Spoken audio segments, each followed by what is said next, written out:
Hello दोस्तों, आप सभी का हमारे YouTube चैनल स्टडी आपके साथ में स्वागत है। आज हम लोग 1 मई से 6 मई तक के सारे इंपॉर्टेंट करंट अफेयर्स को डिस्कस करने वाले हैं। जैसा कि आप सभी को पता है, ये पूरी current affair series totally exam oriented है। यानी कि इस पूरी करंट अफेयर सीरीज में हम लोग जिन भी टॉपिक्स को डिस्कस करते हैं वो सारे एग्जाम पर्सपेक्टिव से बहुत इंपॉर्टेंट होते हैं। इसके अलावा आप लोगों को लग रहा होगा ये 1 से लगातार 6 तक के करंट अफेयर्स को ही डायरेक्ट क्यों शामिल कर लिया गया, या 1 to 4 डे की जो सीरीज चल रही थी उसे ड्रॉप आउट करके 1 से 6 तक का लेक्चर हमने क्यों रिकॉर्ड किया। उसका एकमात्र रीजन ये है क्योंकि इतने ज्यादा करंट अफेयर्स के टॉपिक या मुद्दे नहीं हुए थे, इस वजह से हमने ये वाला काम किया है। तो जब भी ऐसा कुछ हो तो आपको धैर्य बनाए रखना है, बस वीडियो का इंतजार करना है, सिंपल सी बात है। और अगर फिर भी अगर कोई डाउट हो तो टेलीग्राम ग्रुप में या फिर आप हमारे सोशल मीडिया हैंडल्स पर जाकर वहां पर आप अपने सवाल पूछ सकते हैं। ठीक है, तो पेशेंस रखिए, आपको करंट अफेयर्स जरूर मिलेगा और हर वीक या आप हर डे का करंट अफेयर्स आप हर लेक्चर देखने वाले हो। जैसा कि आप सभी को पता है, 6 से 7 लेक्चर में हम लोग पूरे मंथ का करंट अफेयर वाइंड अप करते हैं, जो कि सबसे इंपॉर्टेंट होते हैं। इसलिए आपको धैर्य बनाए रखना है, सारे लेक्चर्स आपको जरूर मिलेंगे, यानी कि पूरे मंथ के करंट अफेयर्स को कवर हम लोग जरूर करेंगे। तो इसके लिए आप परेशान मत होइए।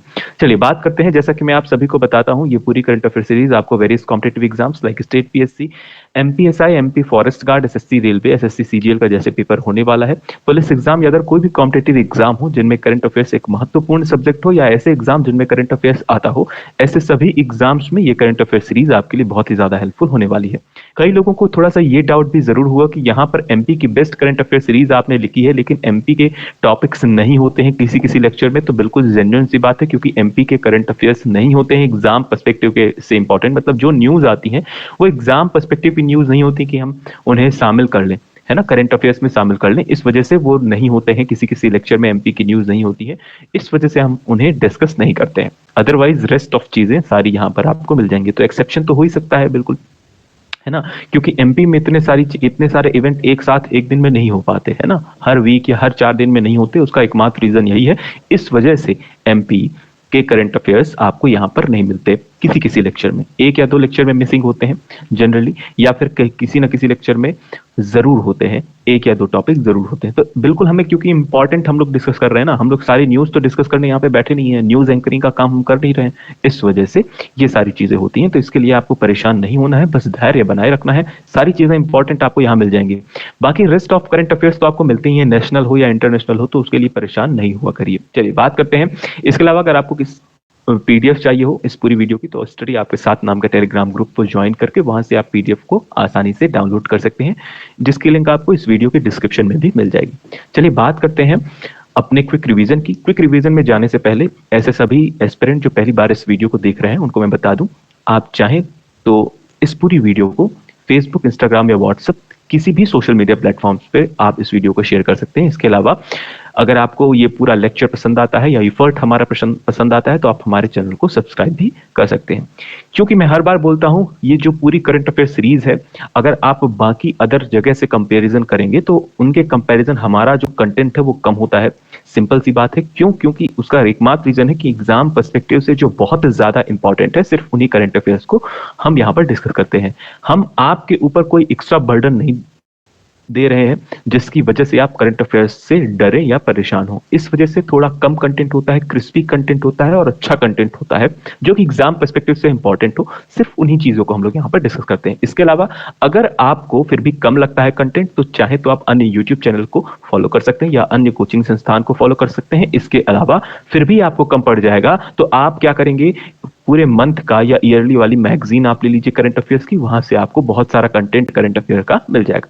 बाकी मेरे ख्याल से सबसे बेस्ट क्या रहेगा, मेरे ख्याल से आपके लिए सबसे बेस्ट ये रहेगा कि आप एक चैनल को फॉलो करें, एक करंट अफेयर्स के चैनल को फॉलो कर दें। आप चाहें तो हमारे चैनल को फॉलो कर सकते हैं, क्योंकि यहाँ पर सारे इंपॉर्टेंट करंट अफेयर्स को हम लोग कवर कर लेते हैं। तो हमने एक पर्टिकुलर चैनल फिक्स कर लिया, एक पर्टिकुलर टीचर फिक्स कर लिया कि हम इसी से पढ़ेंगे करंट अफेयर।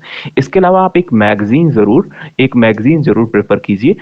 आप चाहें तो अर्ली मैगजीन, मैं कहता हूं ज्यादा प्रेफर करिए आप अर्ली मैगजीन को। इससे आप दो चीजें होंगी, इससे आपको करंट अफेयर्स का रिवीजन भी हो जाएगा, क्योंकि मैगजीन में वही चीजें होंगी जो हम करंट अफेयर्स में ऑलरेडी कर चुके होंगे, तो रिवाइज भी हो जाएगा, आपके नोट्स बने होंगे तो वहां से भी आप कर सकते हो। इसके अलावा अर्ली मैगजीन में कुछ इंपॉर्टेंट टॉपिक्स होते हैं तो वहां से भी आप चाहें तो कुछ कर सकते हैं। हालांकि जहां तक मुझे लगता है कि अगर करंट अफेयर्स के 2 या 3 क्वेश्चन किसी भी एग्जाम में आते हैं, वो 2 या 3 क्वेश्चन हमारे करंट अफेयर से हम ऐसी पूरी संभावना है कि आपको यहां से देखने को मिल जाएगी। अगर किसी एग्जाम में करंट अफेयर्स की आने की संभावना ज्यादा है तो आप चाहें तो मैगजीन को प्रेफर करें। ठीक है, तो सबसे अच्छा तरीका है कि आप इन हमारे इस प्रयास को एक बार देखें, पूरे लेक्चर, पूरे मंथ के लेक्चर को कवर करें। जब आप पूरे मंथ के करंट अफेयर्स को 6 या 7 वीडियो में पाएंगे कि कवर है, हमारा एक प्रॉपर लिस्ट है हमने बनाई हुई है करंट अफेयर्स की, वहां से जब आप कवर करेंगे तो आपको सारी चीजें A to Z ऑटोमेटिक समझ में आएंगी। साथ ही साथ आप एक अच्छा एनालिसिस कर पाओगे कि किस करंट अफेयर्स, कौन सा करंट अफेयर्स अच्छा है या बुरा है, या आप कितना कर सकते हो, आपकी कैपेसिटी क्या है। आप बहुत सारा करंट अफेयर्स पढ़ के भी चीजें नहीं बना सकते। ठीक है, तो चलिए बात करते हैं हम लोग अब क्विक रिवीजन की। क्विक रिवीजन में जो हमारा फर्स्ट टॉपिक था, फर्स्ट टॉपिक हमने देखा था क्विक रिवीजन का, माना विलेज जो इंडिया चाइना बॉर्डर पर मौजूद है, उत्तराखंड के चमोली डिस्ट्रिक्ट में, उसे इंडिया का पहला विलेज घोषित कर दिया गया है बीआरओ के द्वारा। बीआरओ क्या है? बॉर्डर रोड ऑर्गेनाइजेशन के द्वारा माना विलेज को जो कि इंडिया चाइना बॉर्डर पर मौजूद है, उत्तराखंड के चमोली डिस्ट्रिक्ट के अंतर्गत आता है, इसे इंडिया का फर्स्ट विलेज डिक्लेयर कर दिया गया है, किसके द्वारा? बॉर्डर रोड ऑर्गेनाइजेशन के द्वारा। इसके अलावा नेक्स्ट न्यूज हमने देखी थी आयुष्मान भारत दिवस से रिलेटेड। एज इट इज ये प्रश्न पूछा जा सकता है, आयुष्मान भारत दिवस कब मनाया जाता है? तो आपको ध्यान रखना है, आयुष्मान भारत दिवस 30 अप्रैल को मनाया जाता है प्रत्येक साल, ध्यान रखना है। इसके अलावा एक और बहुत इंपॉर्टेंट प्रश्न था, मैंने आपको पिछले लेक्चर में कराया था। The vote from home initiative has been introduced for the first time in the assembly election in Karnataka. Vote from home यानी कि कर्नाटका में जो असेंबली इलेक्शन होने वाले हैं, विधानसभा के इलेक्शन जो होने वाले हैं कर्नाटका राज्य में, वहां पर एक सुविधा प्रदान की गई है किनके लिए? तो फिजिकली डिसेबल्ड लोगों के लिए या ओल्ड पीपल या सीनियर सिटीजन्स के लिए, उन्हें एक आप ऐसा कह सकते हैं सुविधा प्रदान की गई है कि वो पर्टिकुलर सिटीजन्स घर में बैठकर ही वोट कर सकते हैं, यानी उन्हें पोलिंग बूथ तक जाने की जरूरत नहीं पड़ेगी। ऐसा पहली बार किसी असेंबली में होने जा रहा है, फर्स्ट टाइम है ये, इस वजह से ये बहुत इंपॉर्टेंट है। एज इट इज आप ध्यान रखेंगे, वोट फ्रॉम होम यानी घर से ही बैठकर आप वोट कर सको, ऐसा पहली बार किस राज्य की असेंबली इलेक्शन में ये इंट्रोड्यूस हुआ? तो आपको ध्यान रखना है कर्नाटका राज्य के असेंबली इलेक्शन में ये इवेंट पहली बार हुआ, जिसमें मैंने आपको बताया था कि कुछ ऑफिसर्स आप उन पर्टिकुलर लोगों के घर जाएंगे और वहां से उनको वोट दिलाने की प्रक्रिया को पूरा करेंगे। ठीक है, तो ये वाली बातें आप ध्यान रखेंगे। इसके अलावा नेक्स्ट न्यूज भी अपने आप में बहुत इंपॉर्टेंट है, ये एमपीपीएससी का फेवरेट क्वेश्चन हो सकता है। मिनिस्ट्री ऑफ फाइनेंस ने अप्रूव किया है नवरत्न स्टेटस किस कंपनी को? रेल विकास निगम 13th कंपनी होने वाली है जिसे नवरत्न स्टेटस का दर्जा दिया गया है। याद हो आपको तो एमपीपीएससी का फेवरेट क्वेश्चन क्या रहा है? एमपीपीएससी का फेवरेट क्वेश्चन रहा है भेल से रिलेटेड। भेल को कब स्टेटस प्राप्त हुआ, इससे रिलेटेड हमने देखा था, है ना। तो आपको दो चीजें कवर करके जानी है, एक है महारत्न कंपनी सारी कवर करके जानी है, महारत्न कंपनी, इसके अलावा नवरत्न कंपनी। प्रश्न ऐसे भी पूछा जा सकता है कि इनमें से कौन सी कंपनी है जिसे नवरत्न कंपनी का स्टेटस प्राप्त हुआ है, या ऐसी कौन सी कंपनी है जिसे महारत्न कंपनी का स्टेटस प्राप्त हुआ है। तो मुझे उम्मीद है कि ये सारी चीजें आप कवर करेंगे और ऐसे ही प्रश्न पूछे जा रहे हैं, इस वजह से ये न्यूज बहुत इंपॉर्टेंट है। नवरत्न स्टेटस का दर्जा दिया गया है रेल विकास निगम, जो कि 13th नवरत्न कंपनी बन चुकी है। किसने अप्रूव किया? मिनिस्ट्री ऑफ फाइनेंस ने अप्रूव किया। नेक्स्ट न्यूज बहुत इंपॉर्टेंट थी, नेक्स्ट न्यूज हमने देखी थी कि इंडिया की पहली केबल स्टेड ब्रिज जिसका नाम है अंजी खड़, वो मई 2023 में यानी इसी मंथ रेडी होने वाली है। इंडिया की पहली केबल स्टेड यानी कि केबल के थ्रू जो ब्रिज का निर्माण हुआ है उसका नाम है अंजी खड़ ब्रिज। ये पर्टिकुलर इंडिया की पहली केबल स्टेड ब्रिज है, इस वजह से ये बहुत इंपॉर्टेंट है। तो एज इट इज आप ध्यान रखेंगे। इसके बारे में डिटेल इंफॉर्मेशन आप कहां से करेंगे? तो ये जो लेक्चर हम लोग डिस्कस कर रहे हैं इस पर हम लोग बहुत ज्यादा चर्चा नहीं कर रहे हैं, इसके लिए आपको प्रीवियस लेक्चर देखना होगा। इसके अलावा इंडिया की फर्स्ट सोलर सिटी कौन सी है? तो इंडिया की फर्स्ट सोलर सिटी बनने वाली है सांची। फर्स्ट सोलर सिटी कौन बनने वाली है? सांची। सांची किस राज्य में मौजूद है? तो मध्य प्रदेश के कौन से जिले में? तो रायसेन जिले में ये मौजूद है। तो मुझे उम्मीद है कि ये सारी चीजें आप कवर करेंगे प्रीवियस प्रीवियस लेक्चर से। चलिए बात करते हैं आज के करंट अफेयर्स की। आज का हमारा फर्स्ट करंट अफेयर है, गवर्नमेंट ने अपॉइंट किया है बार्क डायरेक्टर। बार्क क्या होता है? BARC Bhabha atomic research centre, Bhabha atomic research centre के डायरेक्टर ए के मोहंती को as a new atomic energy commission chairman. तो ये ए के मोहंती साहब जो हैं, जो कि करंटली बार्क के डायरेक्टर हैं, यानी भाभा एटॉमिक रिसर्च सेंटर के डायरेक्टर हैं, इन्हें इन्हें अपॉइंट किया गया है एटॉमिक एनर्जी कमीशन का चेयरमैन। एटॉमिक एनर्जी कमीशन का चेयरमैन किन्हें नियुक्त किया गया है? तो ए K Mohanty. As it is आप ध्यान रखेंगे, बहुत इंपॉर्टेंट है ना, बहुत ज्यादा इंपॉर्टेंट है।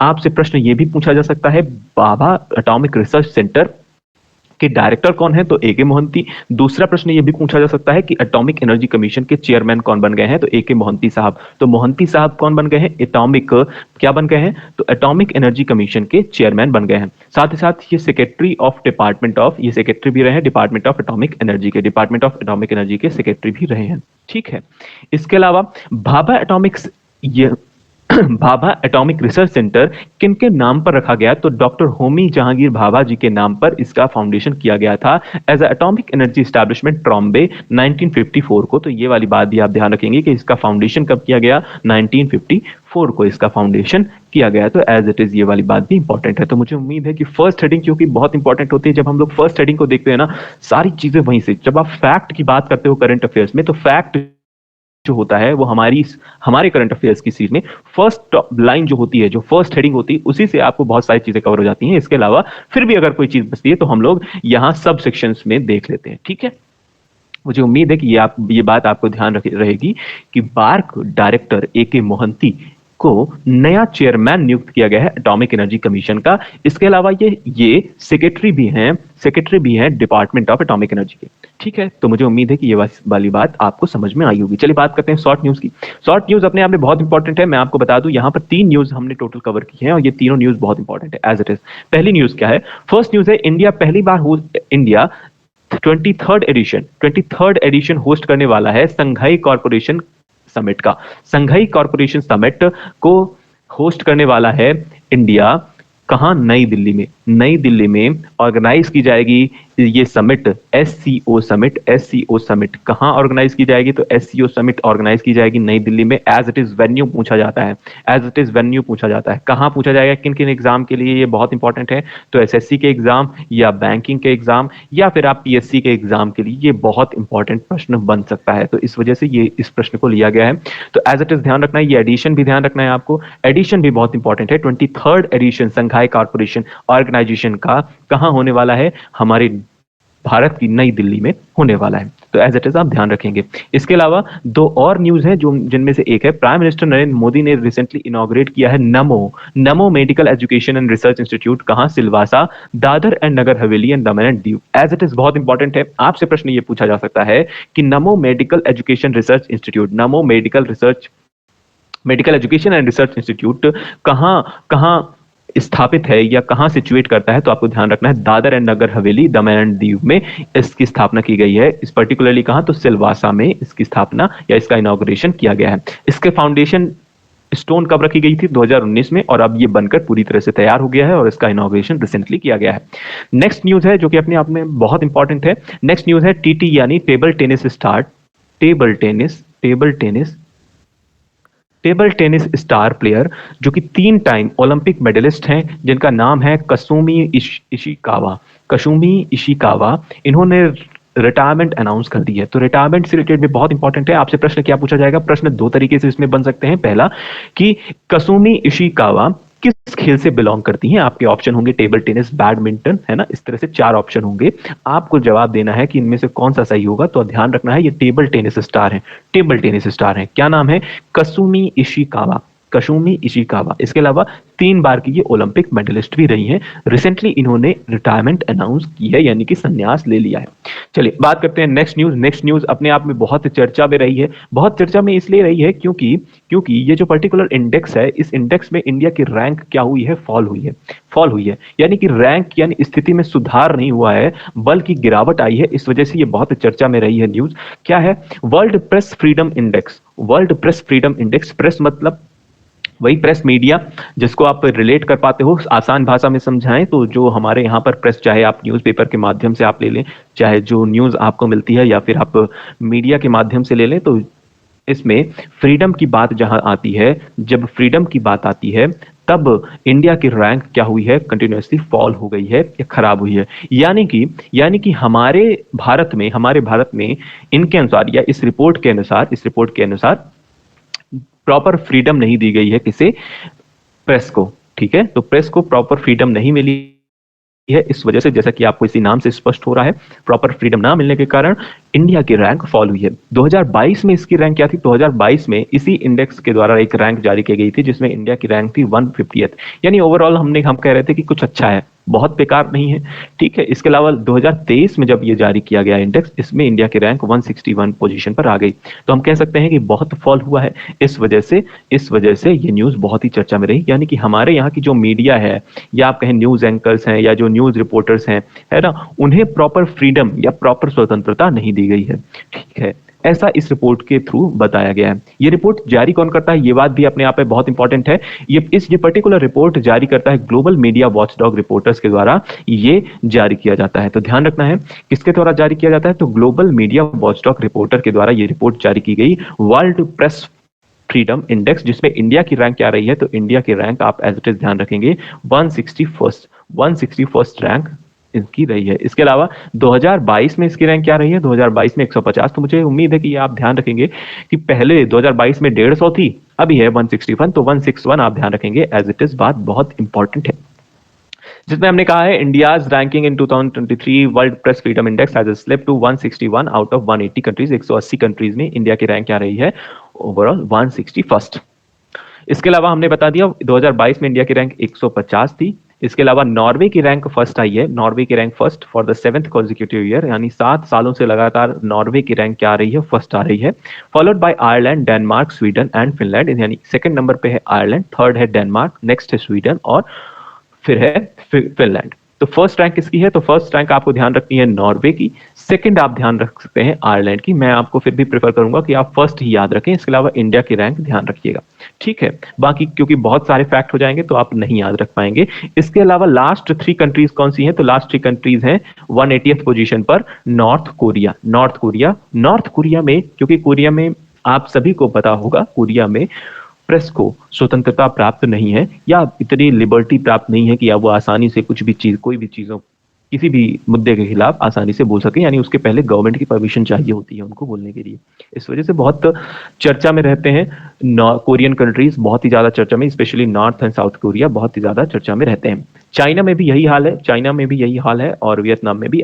प्रश्न, ये जो पर्टिकुलर न्यूज है ये इंपॉर्टेंट, या बहुत ज्यादा समय तक न्यूज में इसलिए रही, उसका मेन रीजन था कि पाकिस्तान की जो रैंक है वो इंडिया से बेटर है इस वजह से। यानी कि वर्ल्ड प्रेस फ्रीडम इंडेक्स में पाकिस्तान की रैंक इंडिया से बेटर है, इस वजह से ये न्यूज थोड़ा सा हाईलाइटेड हो गई।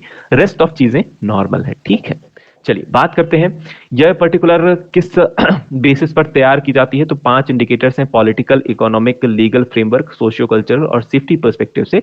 यानी इन 5 संकेतों के माध्यम से या इन 5 पैरामीटर्स पर के अनुसार इस पर्टिकुलर इंडेक्स को जारी किया जाता है। मतलब इस इंडेक्स को जारी करने के पहले उनका जो पैमाना होता है ना, उनका जो पैमाना होता है कि इन पर्टिकुलर एरियाज पर, जैसे हम बोले पॉलिटिकल लेवल पर कितनी फ्रीडम है, इकोनॉमिक लेवल पर कितने फ्रीडम है, प्रेस को कितनी फ्रीडम है, सोशल लेवल पर, सिक्योरिटी लेवल पर, इन सारे पैरामीटर्स को ध्यान में रखते हुए ये पर्टिकुलर इंडेक्स जारी किया जाता है, जिसमें इंडिया की रैंक क्या रही है, 161st रैंक रही है। मुझे उम्मीद है कि ये सारी चीजें आपको समझ में आई होंगी। फिर भी नहीं समझ में आई हो तो आपको क्या करना है, सिंपल सी बात है, आप हमारे सोशल मीडिया हैंडल्स पर जाकर जरूर बताइए, हम लोग उसी मुद्दे पर और थोड़ा सा डिस्कशन कर लेंगे। चलिए बात करते हैं नेक्स्ट न्यूज भी अपने आप में बहुत इंपॉर्टेंट है। अब आपको लगेगा हर एक न्यूज इंपॉर्टेंट है, बिल्कुल सही बात है, हर एक न्यूज इंपॉर्टेंट, क्योंकि यहाँ पर हम लोग सिर्फ और सिर्फ एग्जाम पर्सपेक्टिव से इंपॉर्टेंट करंट अफेयर्स को डिस्कस करते हैं। इंडिया की पहली international multi modal logistic park कहाँ बनाया गया है, आसाम के जोगी घोपा। थोड़ा सा अजीब नाम है, लेकिन आपको स्टेट ध्यान रखना है, पर्टिकुलरली स्टेट आप ध्यान रखेंगे, बस उतना ही काफी है। जोगी घोपा आपको ऑलरेडी आप गेस कर ले जाओगे, क्योंकि आपने देखा है इसको आप ध्यान से देख लीजिए। जोगी घोपा आसाम। जोगी भी अगर आपको याद रह गया तो आप आसानी से क्लिक कर जाओगे। तो इंडिया का पहला इंटरनेशनल, ना सिर्फ नेशनल, ना सिर्फ किसी स्टेट का, बल्कि international multi modal logistic park, जो कि आपको इमेज में दिख भी रहा है, बहुत ही जबरदस्त लेवल पर बनाया गया है। ये कहाँ स्टैब्लिश किया गया है? आसाम में स्टैब्लिश किया गया है। आसाम में स्टैब्लिश किया गया है लॉजिस्टिक पार्क, ध्यान रखना है। इसके अलावा मैं आपको बता दूं, ये जो particular logistic multi modal logistic park है, यहाँ पर कई तरह की सुविधाएं मौजूद हैं। यहाँ पर आप एयर, या फिर आप वाटर, या फिर आप ऐसा कहें रोड, सारे तरीके के ट्रांसपोर्ट्स के थ्रू यहाँ पर चीजें लाई जाएंगी। और एक आप हब कह सकते हैं ना, लॉजिस्टिक पार्क का मतलब क्या होता है? सारी चीजों का हब। ठीक है, चलिए बात करते हैं। ये इसी साल कंप्लीट हो जाएगा ये पर्टिकुलर लॉजिस्टिक पार्क। इस लॉजिस्टिक पार्क की स्थापना भारतमाला परियोजना के तहत की गई है। भारतमाला परियोजना के तहत की गई है, या इसे विकसित किया जा रहा है। इसके बारे में और क्या कुछ इंफॉर्मेशन है क्या? बिल्कुल है।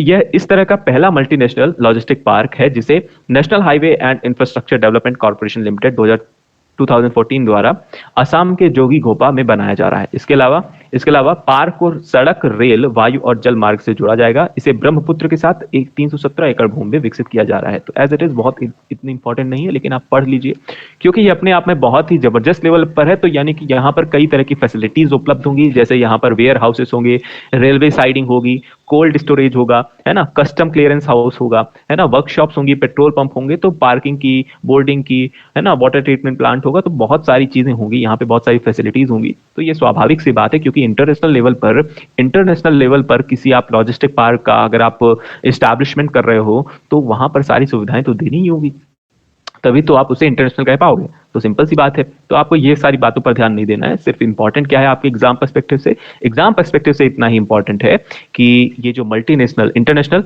मल्टी मॉडल लॉजिस्टिक पार्क है, ये कहाँ बनाया गया? तो जोगीघोपा, आसाम में बनाया गया है। ठीक है, या रिसेंटली इसका इनॉग्रेशन भी किया जाएगा। चलिए बात करते हैं नेक्स्ट न्यूज की। नेक्स्ट न्यूज है, दुबई होस्ट करने वाला है inaugural edition of global chess league. आपने एक नाम सुना होगा आईपीएल का, बिल्कुल नाम सुना होगा, जिसका नाम क्या है? इंडियन प्रीमियर लीग का। इस पर्टिकुलर लीग में क्या होता है? इस पर्टिकुलर डिफरेंट डिफरेंट फ्रेंचाइजी की टीम होती है, जैसे आप सभी की फेवरेट टीम सीएसके, आरसीबी, है ना, या फिर एलएसजी, लखनऊ सुपर जायंट्स, या केकेआर, कोई भी हो सकती है। ठीक है, तो इस तरह की फ्रेंचाइजी टीम्स होती हैं, और ये क्रिकेट से एसोसिएटेड यहाँ पर गेम खेला जाता है, यानी क्रिकेट गेम खेला जाता है। सिंपल सी बात है, आईपीएल की बात करें अगर तो। वैसा ही ग्लोबल लेवल पर ना सिर्फ हमारे, क्योंकि ये इंडियन प्रीमियर लीग सिर्फ इंडिया में सीमित है, इंडिया में ही होती है, लेकिन ग्लोबल लेवल पर एक चेस लीग का इनॉग्रेशन किया जा रहा है। इनॉग्रेशन एडिशन पहली बार ऐसा हो रहा है, इसलिए बहुत इंपॉर्टेंट है। इनॉग्रल एडिशन है, पहली बार इसका आयोजन किया जा रहा है, इसलिए बहुत इंपॉर्टेंट है, ध्यान रखना है। ग्लोबल चेस लीग का इनॉग्रल एडिशन कहाँ होने वाला है? दुबई में होने वाला है, दुबई में। इस पर्टिकुलर चेस लीग में होगा क्या?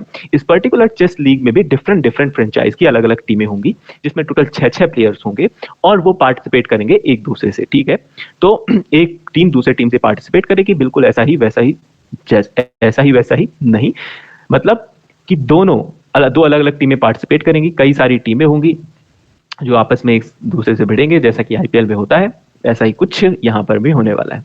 ठीक है, तो कभी कभी थोड़ी थोड़ी चीजें ब्लफ हो जाती हैं, तो उसके लिए आप थोड़ा सा तैयार रहिएगा। ठीक है, चलिए बात करते हैं world largest and first franchise based chess league. World की लार्जेस्ट और पहली फ्रेंचाइज बेस्ड चेस लीग यानी शतरंज प्रतिस्पर्धा कहाँ होस्ट होने वाला है? दुबई में होने वाला है। और इसका एसोसिएशन पार्टनर कौन है? दुबई स्पोर्ट काउंसिल है, जिसमें मैंने बताया टोटल 6 टीम होंगी, जिसमें टोटल 6, प्रत्येक टीम में 6 प्लेयर होंगे। 6 टीम होंगी और प्रत्येक टीम में 6 प्लेयर होंगे, जिसमें मिनिमम 2 फीमेल जरूर होंगी, और साथ ही साथ एक आइकॉन प्लेयर भी होगा। ठीक है, जीसीएल यानी ग्लोबल चेस लीग एक जॉइंट वेंचर है फिडे और टेक महिंद्रा का। बहुत सिंपल सी न्यूज है, लेकिन एक बहुत इंपॉर्टेंट न्यूज क्या है? इससे बहुत इंपॉर्टेंट न्यूज ये है कि वंतिका अग्रवाल जो कि 11th नंबर की इंडियन वुमेन है, जो कि जिन्होंने अचीव किया है international master title in chess. तो चेस में इंटरनेशनल मास्टर का खिताब 11th भारतीय महिला कौन है? वंतिका अग्रवाल। तो एज इट इज इंफॉर्मेशन ये बहुत इंपॉर्टेंट है, आप एज इट इज बात ध्यान रखेंगे। Vantika Agrawal becomes 11th Indian women to achieve international master title in chess. Chess में इंटरनेशनल मास्टर का टाइटल जीतने वाली 11वें नंबर की भारतीय महिला कौन है? वंतिका अग्रवाल है। तो एज इट इज बात आप ध्यान रखेंगे। तो दो चीजें इंपॉर्टेंट है। पहला, inaugural edition of global chess league कहां आयोजित होगा? तो वो दुबई में आयोजित होगा। और वंतिका अग्रवाल 11वीं भारतीय महिला है जिन्होंने इंटरनेशनल यानी अंतरराष्ट्रीय मास्टर टाइटल का खिताब चेस में जीता है। इसके अलावा नेक्स्ट न्यूज है हमारी, गवर्नमेंट ने सेट किया है food grain production target. Food grain production target तो कितना?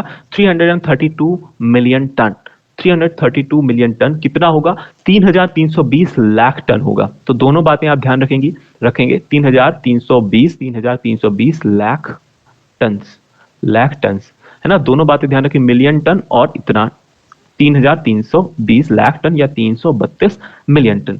ये टारगेट रखा है फूड ग्रेन प्रोडक्शन का। कब के लिए? इस साल के लिए। तो एज इट इज इंपॉर्टेंट बात यही है कि यूनियन एग्रीकल्चर मिनिस्टर केंद्रीय कृषि मंत्री नरेंद्र सिंह तोमर ने खरीफ अभियान 2023-24 के लिए कृषि पर राष्ट्रीय सम्मेलन का उद्घाटन किया, जिसमें इन्होंने यह घोषणा की कि खाद्यान्न यानी टोटल फूड ग्रेन प्रोडक्शन का टारगेट 2023-24 के लिए क्या होगा? 2023-24 के लिए टोटल फूड ग्रेन प्रोडक्शन का टारगेट होगा हमारा 332 million ton. As it is बहुत इंपॉर्टेंट है। क्या ध्यान रखेंगे आप ध्यान रखेंगे ये आंकड़ा, पर्टिकुलरली ध्यान रखेंगे 332 मिलियन टन, इसके अलावा 3,320 लाख टन। तो दोनों बातें आप ध्यान रखेंगे एज इट इज।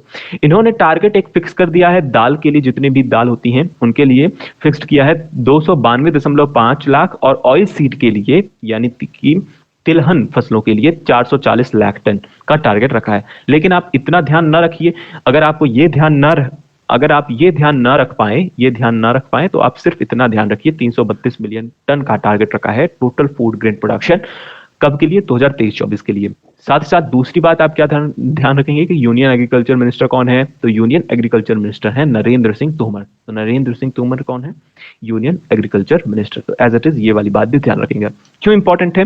क्योंकि जितने भी छोटे एग्जाम होते हैं, अगर मैं बोलूं FCI, FSSAI, ठीक है, या फिर आप कहें SSC के जो MTS लेवल के एग्जाम होते हैं, है ना, या रेलवे के जो एग्जाम होते हैं, है ना, इन सभी में ऐसे ही प्रश्न बिल्कुल पूछे जाते हैं। ठीक है, तो एज इट इज इंपॉर्टेंट है बात, इसलिए आप ध्यान रखेंगे ये पर्टिकुलर टारगेट आपको ध्यान रखना है। चलिए बात करते हैं नेक्स्ट प्रश्न की या next current affair. Next current affair है अजय बांगा जिन्हें new president of world bank नियुक्त किया गया है। अजय बांगा का नाम आपको ध्यान रखा है। बंगा जी बन गए हैं वर्ल्ड बैंक के नए प्रेसिडेंट। वर्ल्ड बैंक के नए प्रेसिडेंट कौन बन गया है? तो ये बन गए हैं अजय बांगा साहब, जो कि 14th नंबर के क्या है? वर्ल्ड बैंक के प्रेसिडेंट हैं। ध्यान रखना है।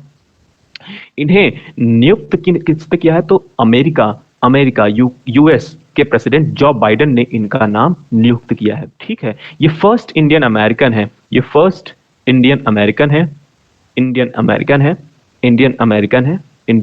है जिन्हें वर्ल्ड बैंक का प्रेसिडेंट बनाया गया है। अगर आप वर्ल्ड बैंक की बात करें तो वर्ल्ड बैंक के बारे में मैं आपको कुछ और चीजें बता देता हूं। ठीक है, वर्ल्ड बैंक के बारे में अजय बांगा साहब को मैं बता दूं, अजय बांगा साहब को पद्मश्री से भी सम्मानित किया जा चुका है। इसके अलावा वर्ल्ड बैंक की अगर हम लोग बात करें तो वर्ल्ड बैंक दो इंस्टीट्यूशन से मिलकर बना होता है, international bank for reconstruction and development IBRD और इंटरनेशनल डेवलपमेंट एसोसिएशन के बीच की ये संस्था है, यानी ये दो संस्थाओं से मिलकर बना हुआ है। इसके अलावा वर्ल्ड बैंक का एस्टैब्लिशमेंट कब किया गया? 1944 को। कहां?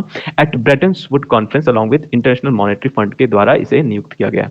तो ध्यान रखना है, इसका मेन होता है तो विश्व बैंक या वर्ल्ड बैंक का मेन काम होता है कि लोन्स प्रोवाइड करना या ग्रांट प्रोवाइड करना है to low and middle income countries है, low and middle income countries है, उन्हें लोन और ग्रांट्स प्रोवाइड करना इस पर्टिकुलर बैंक का उद्देश्य है। वर्ल्ड बैंक उन सारी डेवलपिंग कंट्रीज या अंडर डेवलप्ड कंट्रीज को लोन और ग्रांट के रूप में पैसा प्रोवाइड करती है। ठीक है, चलिए मुझे उम्मीद है कि ये सारी बातें आपको समझ में आई होंगी। वर्ल्ड बैंक का एस्टैब्लिशमेंट आप ध्यान रखेंगे 1944 को। ठीक है, 1944 में इसका एस्टैब्लिशमेंट किया गया। अजय बांगा साहब बन गए हैं नए प्रेसिडेंट वर्ल्ड बैंक के। इसके अलावा इन्हें 2016 में पद्मश्री से भी सम्मानित किया गया है। ठीक है, तो इतनी बातें आप ध्यान रखेंगे। चलिए बात करते हैं नेक्स्ट करंट अफेयर्स की। Next current affair Madhya Pradesh के पर्सपेक्टिव से बहुत इंपॉर्टेंट है। क्यों इंपॉर्टेंट है? इंडिया की यंगेस्ट फीमेल एम्पायर जिन्होंने सेलिब्रिटी क्रिकेट लीग सेलिब्रिटी बोल रहा हूं मैं, सॉरी, तो लीजेंड क्रिकेट लीग में इन्होंने एम्पायरिंग की। तो एज इट इज आप ध्यान रखेंगे, यंगेस्ट हैं, ध्यान रखना है, यंगेस्ट फीमेल अंपायर क्या नाम है? सुभद्रा भोसले गायकवाड़। सुभद्रा भोसले गायकवाड़ यह इंडिया की यंगेस्ट फीमेल अंपायर है, जो कि कहां से बिलोंग करती हैं? तो मध्य प्रदेश के ग्वालियर शहर में इनका जन्म हुआ। मध्य प्रदेश के ग्वालियर शहर में जन्म हुआ इनका। इसके अलावा कई जगह आपको देखने को मिलेगा झाबुआ। झाबुआ भी आप थोड़ा सा कंफ्यूजन है, लेकिन इनका जन्म कहाँ हुआ है? जन्म आपको ध्यान रखना है ग्वालियर में हुआ है। ग्वालियर मध्य प्रदेश में इनका जन्म हुआ है। कई जगह पे इनका जन्म बताया गया है झाबुआ में, लेकिन वो गलत है। आपको ध्यान रखना है ग्वालियर में इनका जन्म हुआ है। ठीक है, तो इंडिया की यंगेस्ट फीमेल अंपायर कौन है? तो Subhadra Bhosle Gaikwad, as it is, बहुत इंपॉर्टेंट है। ठीक है, तो मध्य प्रदेश के क्रिकेटरों के परिवार में इनका जन्म हुआ। इनके पिता का नाम अजीत भोसले एक क्रिकेट कोच हैं, और उनके चाचा श्रीकांत भोसले एक पूर्व घरेलू क्रिकेटर थे, जिन्होंने रणजी ट्रॉफी में मध्य प्रदेश का प्रतिनिधित्व किया है। सुभद्रा के भाई भी क्रिकेटर थे। ओवरऑल सारी फैमिली क्रिकेट से बिलोंग करती है, और हमें सिर्फ इतना ध्यान रखना है, क्योंकि ये मध्य प्रदेश से बिलोंग करती है, मध्य प्रदेश में इनका जन्म हुआ है, इस वजह से ये इंपॉर्टेंट है, आपको ध्यान रखना है। इंडिया की यंगेस्ट फीमेल अंपायर कौन है? सुभद्रा भोसले गायकवाड़। सुभद्रा भोसले गायकवाड़। जन्म कहां हुआ है? ग्वालियर मध्य प्रदेश में इनका जन्म हुआ है। ठीक है, बात करते हैं नेक्स्ट न्यूज की। नेक्स्ट न्यूज है हमारी, नीरज चोपड़ा ने दोहा डायमंड लीग को जीत लिया है। जेवलिन थ्रोवर है ये नीरज चोपड़ा, जैसा कि आप सभी को पता होगा, जेवलिन थ्रोवर है। जेवलिन थ्रोवर है, अगर हम लोग बोले हिंदी में तो भाला फेंक प्रतियोगिता या प्रतिस्पर्धा में ये पार्टिसिपेट करते हैं। हमारे भारत की तरफ से हमारे भारत का प्रतिनिधित्व करते हैं, जिसमें इन्होंने डायमंड लीग का दूसरा टाइटल जीत लिया है। तो पहली डायमंड लीग का टाइटल, अगर आप सभी को याद होगा, आप हमारे साथ लगातार करंट अफेयर्स को कवर कर रहे हो, तो नीरज चोपड़ा का नाम आपने नवंबर के करंट अफेयर्स में जरूर देखा था। नवंबर या दिसंबर के करंट अफेयर्स में हमने कवर किया था कि डायमंड लीग का खिताब इन्होंने जीता है। पहले भारतीय हैं जिन्होंने डायमंड लीग का खिताब जीता है, उनका नाम क्या है? नीरज चोपड़ा। इसके अलावा दूसरी बार डायमंड लीग कहां आयोजित की गई? दोहा में आयोजित की गई, और दोहा डायमंड लीग का खिताब भी इस बार फिर से नीरज चोपड़ा ने जीत लिया है। कितने मीटर का थ्रो था? तो 88.67 मीटर का थ्रो इन्होंने किया है, यानी कि भाला फेंक का जो थ्रो है या जो डिस्टेंस कवर की है कितनी? 88.76 मीटर। इसके अलावा सेकंड रैंक किसकी है? सेकंड रैंक आई है जैकोब बल्चेक की। ठीक है, तो आप ये दोनों बातें आप ध्यान रखेंगे। इसके अलावा मैंने जैसा कि आपको बता दिया कि नीरज चोपड़ा ने दूसरी बार अपने करियर में डायमंड लीग का खिताब जीता है। इसके पहले लुसाने में लास्ट ईयर इन्होंने जीत हासिल की थी। तो एज इट इज बहुत इंपॉर्टेंट है, ध्यान रखना है आपको नीरज चोपड़ा जी का नाम। दोहा डायमंड लीग का खिताब इन्होंने फिर से जीत लिया है। चलिए बात करते हैं आज के प्रैक्टिस क्वेश्चन की। आज का आपका प्रैक्टिस क्वेश्चन है, which company has recently got Navratna status? तो रेल विकास निगम लिमिटेड, एनटीपीसी, एनएमडीसी लिमिटेड या इंडिया पोस्ट, आपके ऑप्शन है। इसका जवाब आप कहां देंगे? कमेंट सेक्शन में देंगे। इसके अलावा ईयर भी जरूर लिख दीजिएगा। इसके अलावा what is the rank of India in the world press freedom index 2023? आपके ऑप्शन है 151st, 149th, 161st या 171st।